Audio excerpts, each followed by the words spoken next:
দেখো আমাকে কালকে রাত্রের সময় বললো আমার মেয়ে যে মা সকালে ডাকবে 6টার সময় আমি হাঁটতে যাব। দেখো এখন কটা বাজে, এই দেখো এখন ঘুমাচ্ছে, এই দেখো এখনও শুয়ে আছে।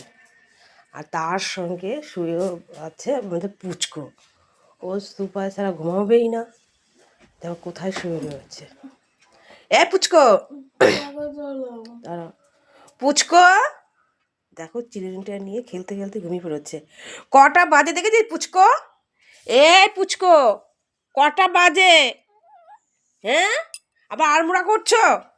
ওই ওই ওই ওঠ ওঠ ওঠ ওঠ ওঠ, 6টা বেজে গেছে, দৌড়িয়ে পায়খানা বাথরুম করে আয়, যা ওঠো।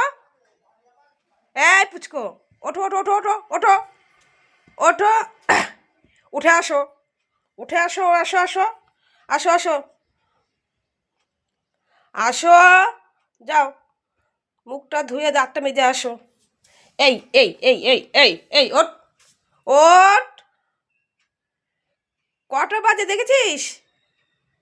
দাঁড়া, কালকে তো তোর এখানে শুতেই দেবো না।